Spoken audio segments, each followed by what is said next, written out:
Hello guys, Adam here from sapphiregladecomics, back again with another trade paperback hardcover review. This time we have Silk 2022 Volume 1, which collects Silk 1 through 5, written by Maureen Gu, with art by Miyazawa, and some coloring and lettering done by Herring.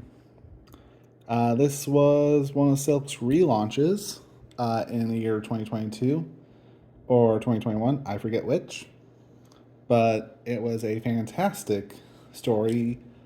Silk is one of my favorite characters, and she also has an Amazon Prime series that has finally been greenlit. So we'll see what news comes out of that in the coming months to a year. But anyways, let's get going on this. So, like I said, this is Silk Volume 1, Threats and Menaces, written by Maureen Gu, art by Miyazawa. So there you have a nice J. Huck Lee cover. Very beautiful.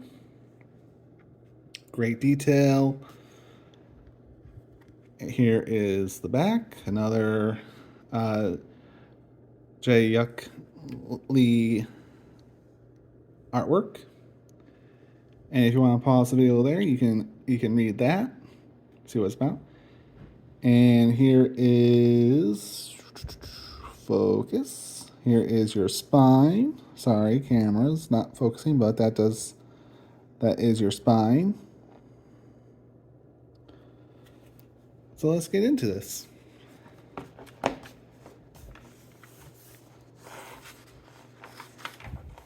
So basically what this is it's the next Silk series after her original series had concluded. And this is kind of like just a continuation of what Silk's been up to and what she's doing now that she has her family back and her brother. And it's just it's a really good story.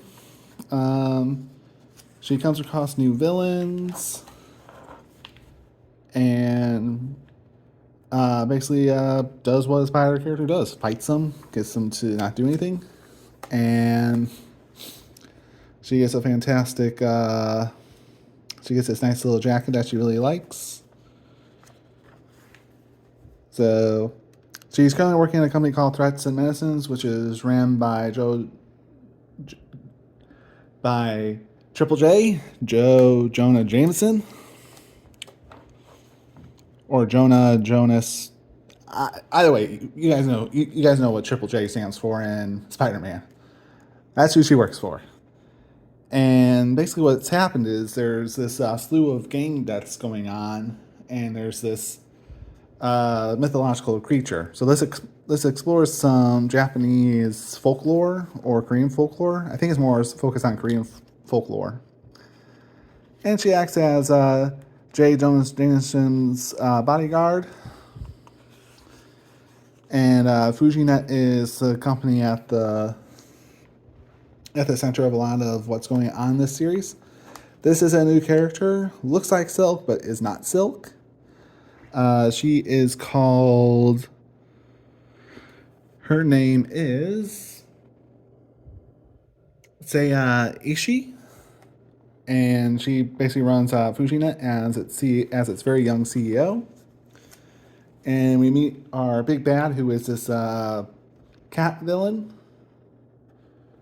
And then we got this wonderful Silk Women's History Month cover by Jen Bartel. And then we go into Silk issue number 2. This is just this is a follow-up on Who's Killing All These Gangs, and of course Cindy Moon Silk is researching it all. And this is one Silk meets up with the evil cat. They have a fight. Stuff happens. Everything moves forward, and she hangs out with her brother. And this is her new therapist, who, well, works for our big bad. Sorry, spoilers.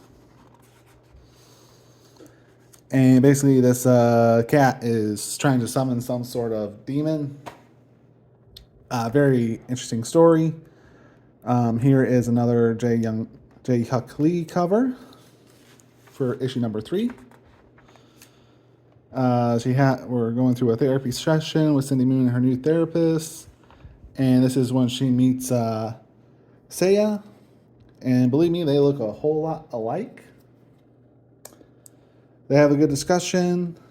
Seiya has some powers. She has some small scale electricity powers or control over electrical currents. She's not an electro clone or anything. She just has some sort of abilities. Nothing major though. And of course, a fight breaks out at the end of that meeting, like always. And there's a little demon that's summoned, and this we can see she does not agree with what this character is doing. And that brings us into issue number 3. Oh, and there's Silvermane who returns. Spoiler.